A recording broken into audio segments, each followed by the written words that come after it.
능력이 하나님 말씀이면 모든 게 다 됩니다. 됐지요? 근데 그렇게 얘기하면 맞는데 현장에 목회를 하다 보니까 그게 다가 아니더라는 거예요. 이렇게 잘못 얘기하면 이단이 되지요. 근데 오늘 이 본문 말씀에서 하나님의 말씀의 능력이 진짜 우리 삶에 기적으로 임한다면 그 말씀이 살아있는 열매는 어떻게 나타나나 오늘 그 진리를 오늘 이 본문 말씀을 통해 저는 깨닫게 됐습니다. 그래서 제목이 좀 부드러워졌죠. 지난주 말씀까지는 좀 강하고 제가 큰 도전을 드렸는데 제목은 부드러울지 모르지만 오늘 이 말씀을 맺는 시간쯤이 돼서는 오늘 성령 하나님이 주시는 큰 도전이 다시 한번 우리의 가슴을 뛰게 하는 시간이 되기를 간절히 소원합니다. 오늘을 살아가는 수많은 사람들이 한 가지 특징이 있다면 현실에 만족하지 못하고 살아간다는 것입니다. 그래서 항상 새로운 것을 찾아 뭔가 새로운 것을 가지면 만족할 수 있을 거라고 착각을 하기도 합니다. 사실은 자신이 이미 받고 가지고 있는 것이 좋은 것인데 그것이 좋은 것이 아닌 줄 알고 더 좋은 새로운 것을 찾아 헤맵니다. 새로운 것이 모두 좋은 것만은 아닙니다. 현재 있는 좋은 것을 누리는 것이 좋은 것을 언제 아느냐? 있던 것, 가지고 있던 것, 소중하게 생각하지 못하던 것들을 잃어버리고 나서야 내가 정말 받고 누렸던 은혜가 소중하다는 것을 뒤늦게 깨닫기도 합니다. 지혜로운 인생은 새로운 것만 추구하는 인생이 아니라 하나님께 받은 좋은 것, 아름다운 것, 내가 노력해서 얻은 것 중에 하나님의 은혜가 더해진 것, 그 기쁜 것, 아름다운 것들, 행복한 것을 우리 곁에 머무르게 하는 능력, 저는 이것이 성도들에게 꼭 필요하다고 믿는 사람입니다. 지금 여러분의 남편과 아내, 그리고 부모님과 자녀들, 또 많은 수많은 좋은 교회들, 프로그램 많은 큰 교회들이 있지만 주님의 은혜 가운데 구원받은 성도들이 부족하지만 백그라운드도 다 다르지만 주님께서 세워주신 이 세빛 공동체 안에서 서로를 남을 나보다 낮게 여기며 주님의 인격이 내 삶에 녹아지는 삶으로 하루하루 주님 닮은 모습으로 변해가며 이 교회가 하나님의 영광의 이름을 드러내는데 다 같이 하나의 필요한 지체들로 모여 있어서 섬기는 이 교회가 행복하고 좋은 것을 우리 모두 깨닫게 되기를 바랍니다. 참 어리석은 사람들은 대부분 좋은 것을 잃어버리고 나서 그 잃어버린 것의 소중함을 뒤늦게 깨닫습니다. 오늘 본문은 사도 바울이 2차 선교 여행을 하면서 있었던 일을 기록한 것입니다. 오늘 1절부터 읽은 이유는 이 백그라운드를 정확히 알아야 됩니다. 사도 바울은 하나님을 믿는 열심으로 율법주의자였습니다. 바리새인 중에 바리새인이었고 가말리엘 문화에서 공부했던 최고의 율법학자였습니다. 그리고 나면서부터 로마 시민권을 가지고 있던 정말 대단한 집안의 사람이었습니다. 그런 사도 바울이 하나님의 아들이라고 주장하는 예수와 그를 따르는 무리들을 용서할 수가 없었습니다. 전능하신 하나님을 어떻게 인간이 내 아버지라고 하면서 정신 나간 저 인간들이 저 사람을 어떻게 믿고 따르느냐. 그래서 신성모독한 그들을 잡아다가 재판에 넘기고 죽이고 때리고 핍박하여 열심을 다하는 것이 하나님을 사랑한다고 믿었습니다. 그런 그를 다메섹 도상에서 부활의 주님이 직접 찾아와 만나주셨습니다. 눈에 비늘 같은 것이 나중에 벗겨지고야 자신이 바라보고 있던 율법에 사로잡힌 삶이 얼마나 어리석은 삶인지를 깨달았습니다. 그리고 그의 고백은 내 안에 사울은 죽고 없다. 오직 예수님만이 살아계신 분이다. 그러니까 사도 바울은 한 교회에서 말씀을 전하며 성도들을 양육하는 기쁨도 있었지만 발 닿는 데까지 돌아다니면서 복음을 전하고 주의 교회를 세우는데 소위 우리말로 미친 사람이었습니다. 1차 선교 여행은 그 복음의 열정을 가지고 발 닿는 곳마다 가면서 주의 말씀을 전하고 복음을 전하고 교회를 세웠습니다. 2차 전도 여행은 1차 전도 여행 때 세웠던 교회들을 재방문해서 말씀으로 세우고 격려하고 교리가 막 묶여서 혼란스러워 있을 때 교리를 정리하고 이 도시와 저 도시를 옮겨 다니며 또 새로운 곳에 가서 복음을 전하고 교회를 세울 때의 일이었습니다. 오늘 보니까 데살로니가 지방에 가서 말씀을 전했다라고 말합니다. 오늘 본문에 보니까 사도 바울이 어디를 들어갔죠? 유대인의 회당에 들어갔습니다. 복음을 전하고 싶은 열정이 있는데 들어줄 사람이 있어야지요. 근데 유대인들은 어디 가나 어디에 모이죠? 회당을 중심으로 모입니다. 그래서 이 데살로니가 지역에 보니까 3번의 안식일을 그곳에 가서 복음을 전합니다. 그러니 유대인들이 아무한테나 율법을 강론하는 자리를 내줬을까요? 사도 바울이 아마 데살로니가 회당에 가서 자기 자신을 소개했을 겁니다. 나는 베냐민 지파의 사람입니다. 나는 길리기아 다소에서 났고 나는 하나님 율법에 있어서는 바리새인 중에 바리새인, 가말리엘 문화에서 배운 율법 학자입니다. 이렇게 훌륭한 분이 우리 지역을 오시다니 오늘 우리에게 율법을 알려주십시오. 그 모인 자리 앞에 당당하게 뭐라고 했냐면 자기의 관례대로 그들에게로 들어가서 새 안식일에 성경을 가지고 강론했다. 이때는 신약시대입니다. 우리 같은 성경이 없었을 때 여기서 말하는 성경은 구약의 율법을 말하겠지요. 근데 오늘 이 본문을 보니까 그리스도가 해를 받고 죽은 자 가운데 다시 살아나야 할 것을 증언하고 이르되, 아마 이사야 말씀이라고 저는 믿습니다.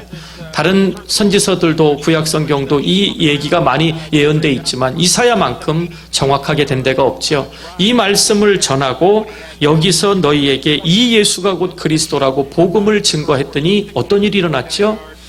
허다한 경건한 헬라인의 무리가, 이 회당에는 유대인만 있었던 게 아닙니다. 헬라인의 무리가 그 복음의, 기가 막힌 복음의 능력을 받아들이고 막 부흥이 일어났습니다. 아주 유명한 귀부인들도 바울과 신라를 따라서 그 부흥에 동참했습니다. 그런데 정작 부흥의 은혜를 체험하고 사도 바울을 도와줘야 될 동족인 유대인들이 시기하여 어디를 갔죠? 저자, 시장바닥이죠. 지금으로 말하면 조폭들을 불러러 간 겁니다. 깡패들을 불러러 간 겁니다. 언제부터 조폭들이 그렇게 떼를 지어서 몰려다녔나 했더니 성경에 근거가 나오더라고요. 불량배들을 데리고 떼를 지어 성을 소동하게 하니라. 원래 유대인들은 어쩔 수 없이 군사력에 무릎을 꿇고 있지만 로마 황제에게 세금 바치는 것도 억지로 했고 굉장히 민족성이 강합니다. 그런데 이 사도 바울의 구원의 도를 대적할 때는 황제를 빼놓고 또 다른 임금이 있다고 이 성을 소동하는 자들을 잡으러 왔다 하면서 동네를 돌아다니면서 사도 바울과 신라를 잡으려고 눈에 불을 켜고 이 데살로니가에 있는 모든 불량배들을 동원해서 돌아다니고 있습니다. 이것을 알고 데살로니가에서 부흥의 은혜를 체험했던 성도들이 사도 바울과 신라를 베레아라는 동네로 피난시켜 보낸 것이 오늘 본문의 배경입니다. 얼마나 그곳에서 부흥의 은혜를 받아들이며 복음으로 능력을 받아들인 수많은 이방인들 앞에 기쁨도 있었지만 동족들에 의해서 또 한 번 죽을 뻔했던 사도 바울은 몸과 마음이 얼마나 지쳤는지 모릅니다. 곤고했습니다. 하나님은 하나님의 자녀들에게 사역과 헌신만 강요하시는 분이 아닙니다. 제가 성경을 통해서 깨달은 지혜는요, 하나님이 초자연적인 역사로 이 성경이 쓰여질 당시만 하더라도 기적을 많이 주셨는데요, 지금은 하나님은 사람을 통해 역사를 하시는데 악한 영인 사탄도 우리를 실족시킬 때 자연적인 역사가 아니라 사람을 통해 우리를 넘어뜨리더라고요. 그러니까 어떤 분이 나는 영성이 세서 하나님과 1대1로 교제하다가 오늘 하나님께 삐져서 내가 지금 시험에 들었대. 그거 지극히 교만한 겁니다. 얼마나 제가 대단해서 하나님과 직통 계시를 받는지 모르겠지만 우리들이 받는 상처와 시험거리는 모두 사람을 통해 옵니다. 또한 하나님이 예비한 좋은 사람을 통해서 그 상처를 치유하시는데 힐링될 때 그 은혜는 우리가 받은 상처와는 비교도 되지 않는다는 게 오늘 본문의 주된 내용입니다.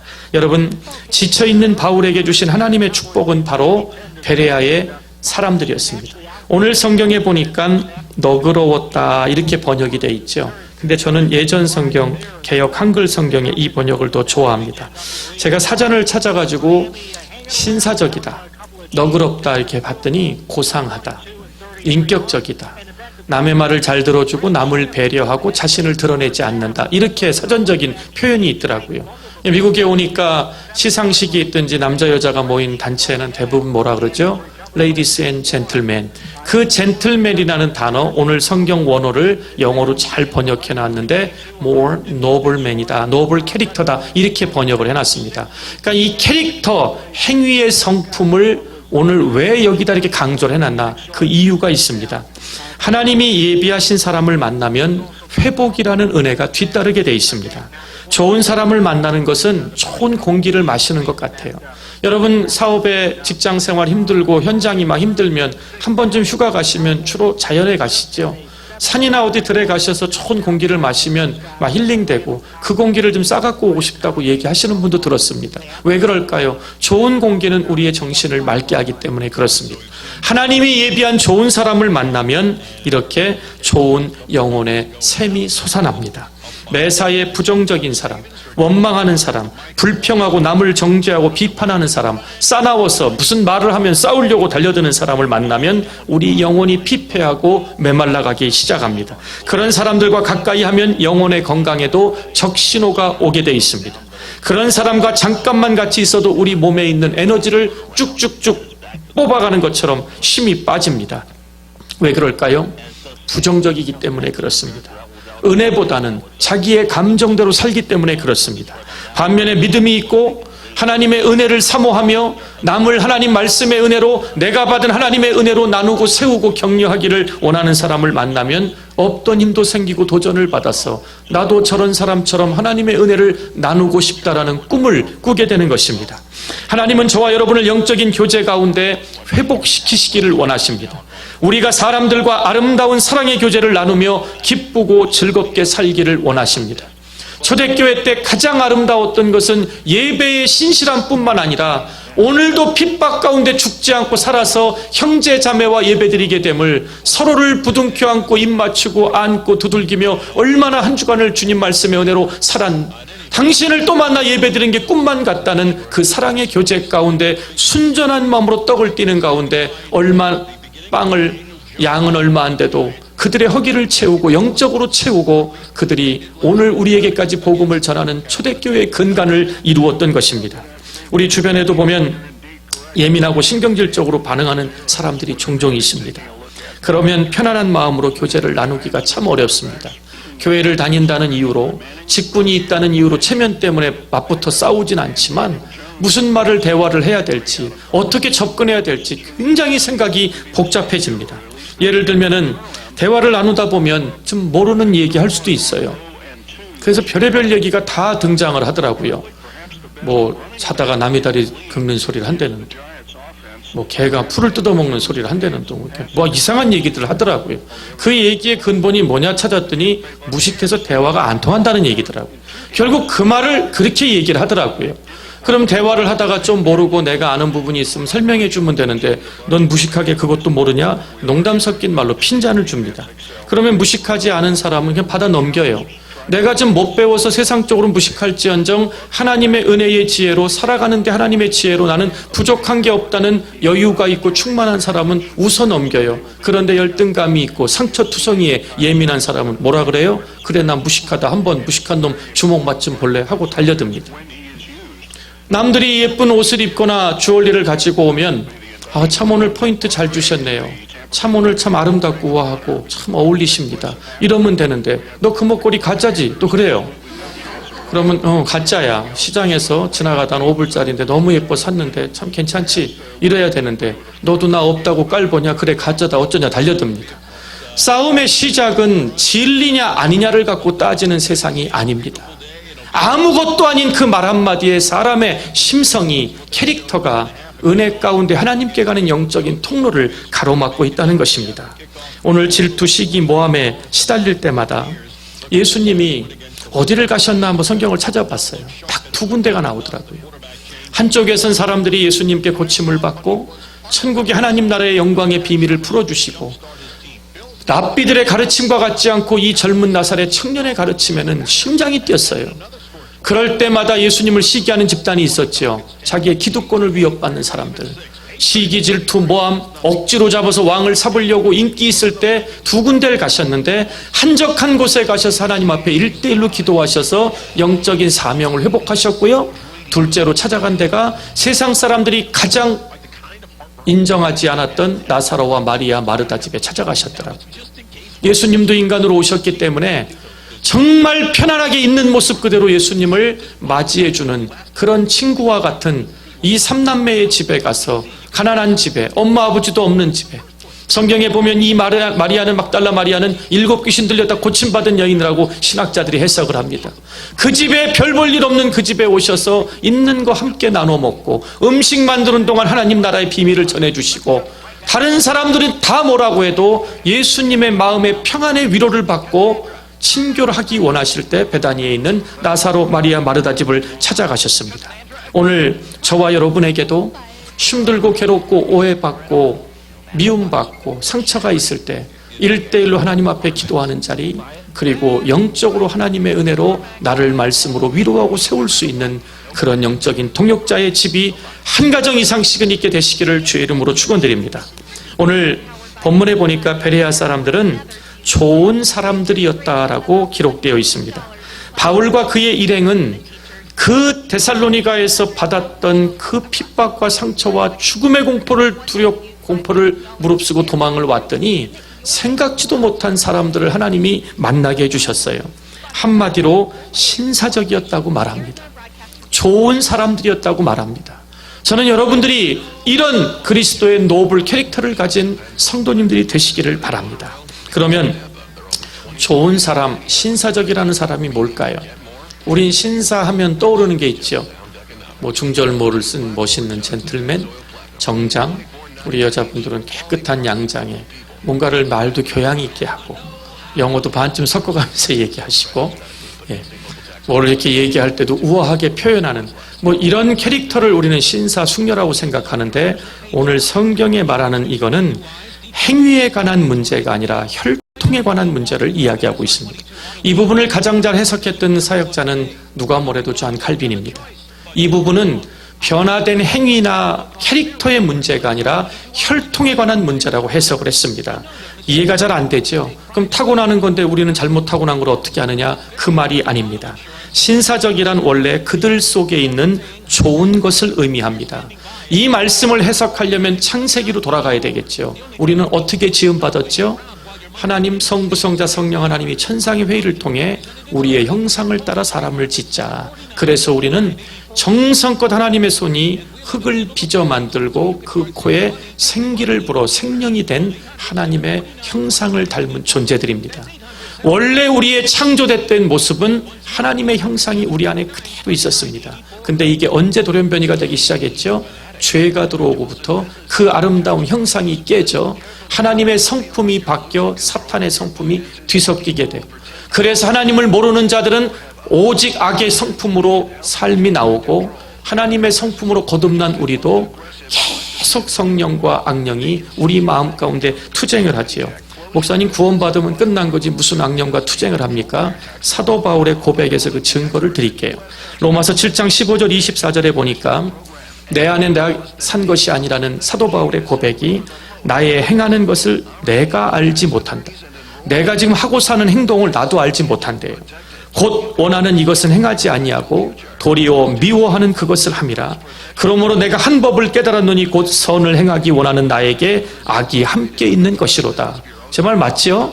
우리는 구원받은 성도지만 아직도 사탄이 우리를 하나님의 손에서 빼앗아 가려고, 악한 영이 우리를 집어삼키려고 역사하기 때문에 정신줄 놓고 근신하여 깨어있지 않으면 여러분이 구원받은 성도로 여러분의 삶에서 어떤 열매가 있는지를 보면 압니다.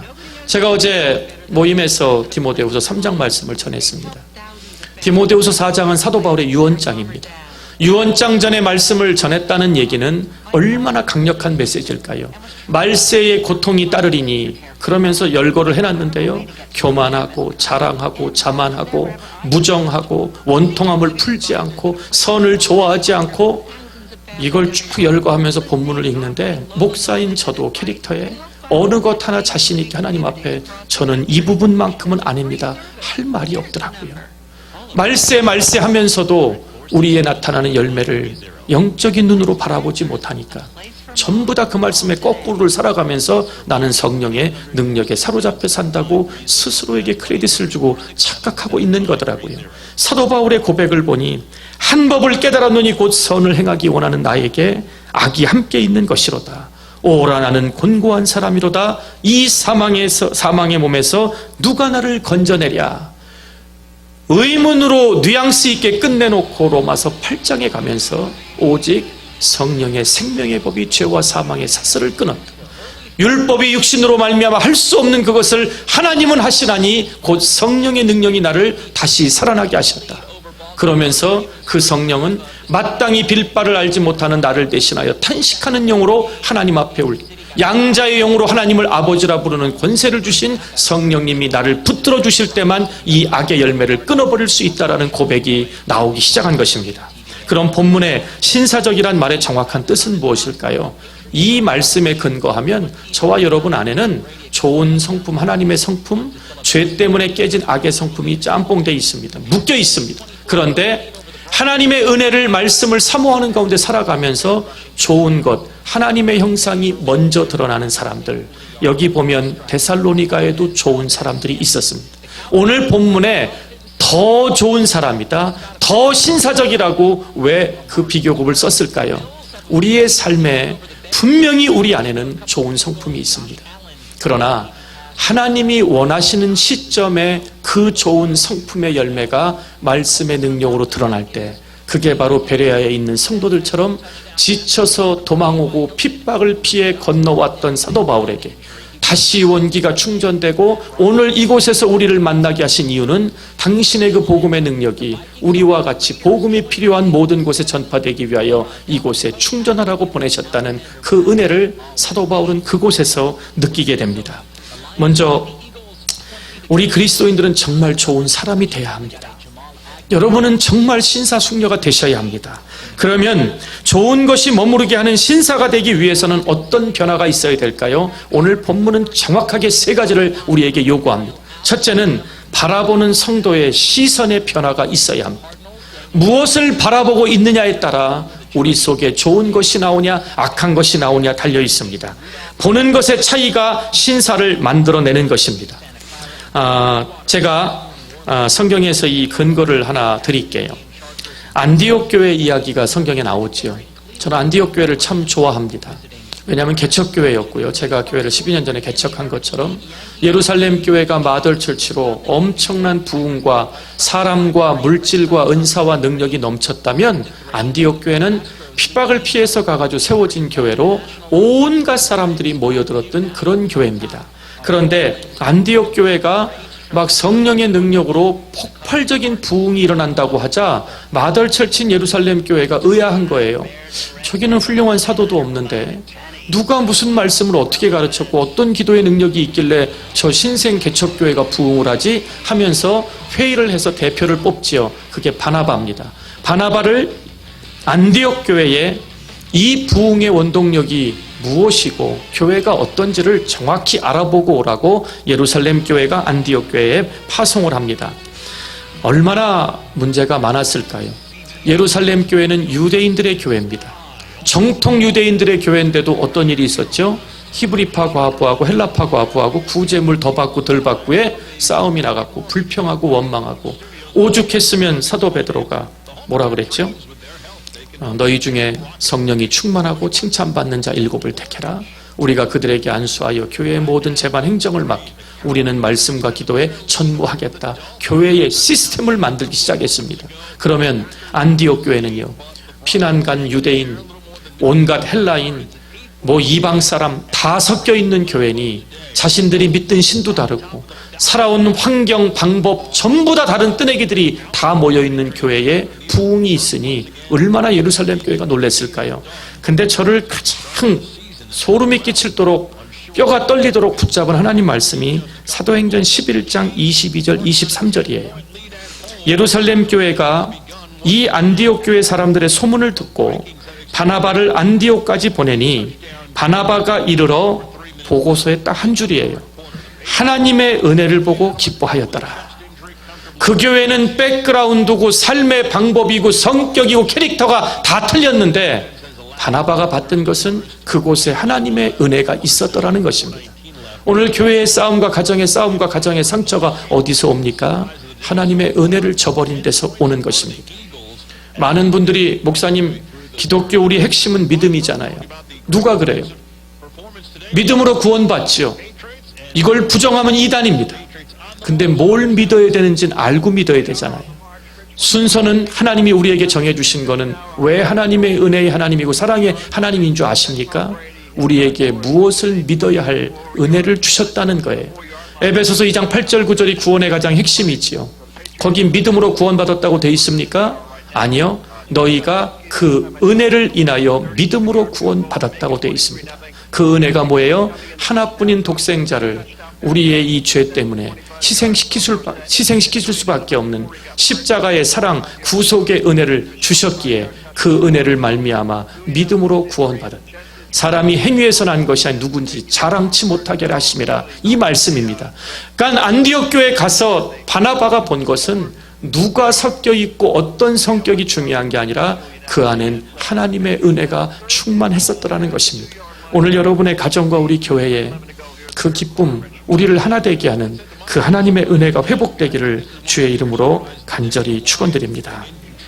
오늘날 사람들이 교회에서 실망하는 이유는 무엇입니까? 하나님의 은혜를 못 본 채 사람들만 보기 때문에 그렇습니다. 은혜 없이 그 사람 속에서 튀어나오는 안 좋은 것들의 캐릭터를 보고 실망하는 것입니다. 약간 길지만 어머니의 간증이라는 이야기를 하나 전해드리려고 합니다. 옛날에는 남자들이 그리 오래 살지 못했습니다. 지금도 여자분들이 좀 더 오래 사십니다. 그때는 조금 심했어요. 여성이 20대 초반에 결혼을 했는데 그녀의 나이 23살에 그만 남편이 사고로 돌아가시고, 그 당시 임신 중이었던 여인은 유복자로 딸을 낳습니다. 그때가 23살이었습니다. 요즘 같으면 금세 재혼해서 인생을 새롭게 시작하고 꿈을 갖겠지만 50년 전만 해도 그렇지 않았습니다. 청산과부가 된 여인은 혼자 모든 희생을 감수하며 그래도 태어난 딸의 장래를 바라보며 희생할 수밖에 없었습니다. 시장에서 온갖 장사를 해가며 딸을 길렀고, 그 어머니의 헌신과 희생 덕분에 딸은 좋은 대학을, 원체 똑똑하고 공부를 잘해서 유학까지 다녀오게 되었습니다. 유학을 갔다 와서도 원체 똑똑해서 좋은 대학교의 교수로 임용되었습니다. 그런데 이런 가정의 분위기를 한번 생각해 보시기 바랍니다. 어머니는 많이 못 배웠습니다. 23살에 청산가부가 됐고 유복자로 딸을 낳아서 그 딸을 한번 키우고 공부시켜 보려고 시장에서 온갖 험한 장사를 하면서 살아야 했습니다. 장사를 하다 보니 사람들과 부딪혀야 되고 언어도 격해지고 삶이 전쟁터와 같았습니다. 치열한 삶의 현장에 살아남기 위해 억척스러움만 남았습니다. 그러다 보니 많이 배운 딸과 말이 잘 통할 리가 없었습니다. 그럴 때마다 딸은 어려운 일이 있거나 말이 안 통한다고 엄마에게 짜증 부리고 모든 것을 쏟아부었습니다. 그럴 때마다 엄마는 말없이 딸의 이런 투정을 다 받아줬습니다. 희생과 침묵 그리고 인고의 세월을 산 진정한 어머니의 모습이었습니다. 딸도 이제 나이를 먹고 가정을 이루고 40이 훌쩍 넘어 아이들도 커가고 있을 때 어느 정도 안정된 생활을 할 때 갑자기 엄마를 봤더니 너무 늙고 너무 주름살도 많아지고 억척스러움이 가득 빼인 엄마의 모습을 보게 됐습니다. 만일 오늘 내가 없었다면 우리 엄마가 저렇게 억척스러운 모습으로 늙어 있을까, 이런 생각이 불현듯 들었습니다. 일찍이 홀로 된 어머니가 허리띠를 졸라매고 장사해서 먹이고 입히고 키워주셨는데, 어머니가 어렵게 학비를 대주셔서 유학도 보내주시지 않았다면 내가 오늘 이 자리에 존경받는 교수의 자리에 있을 수 있을까, 갑자기 엄마에게 고마운 생각이 밀려들었어요. 제가 여기서 놀라운 걸 또 깨달았잖아요. 철은 서서히 드는 게 아니라 갑자기 들더라고요. 갑자기 들더라고요. 그래서 엄마에게 이렇게 다가갔습니다. 엄마 원하는 것이 있으면 제게 말해주세요. 이제 내가 엄마 원하는 거 다 사드릴 수 있는 만큼 능력이 됐어요. 딸의 수준이 왜 이렇게 낮을까? 어머니가 어떤 물질적인 보상을 바라고 그 많은 세월을 보냈을까? 나는 내가 잘 되는 것이 큰 기쁨이야. 다른 아무것도 필요치가 않단다. 어머니의 말은 진심이었는데도 딸은, 한국 사람들은 속에 있는 표현을 그렇게 한다고 생각해서 엄마 필요한 거 있잖아요. 얘기하세요. 자꾸 다그쳤습니다. 그때 엄마가 네가 생활이 안정되고 좋은데 집을 사서 이사가는 관계로 교회가 멀어져서 엄마 혼자 버스를 갈아타고 교회 가는 게 참 힘들구나. 주일날 한 번이라도 나를 교회에다 좀 태워다 줄 수 없겠니? 이렇게 엄마가 제안을 했습니다. 어머니의 이야기를 듣고 보니 그다지 어려울 것 같지 않습니다. 딸도 고등학교 때까지는 중고등부 잘 나갔어요. 고3 때부터 대학 가려고 공부한다는 핑계로 교회에 발을 끊었던 것입니다. 어머니와 함께 교회에 나가자 많은 성도들이 모녀를 환영했습니다. 이런 어머니가 교회를 한 군데 섬겼겠지요. 왔다 갔다 안 했겠지요.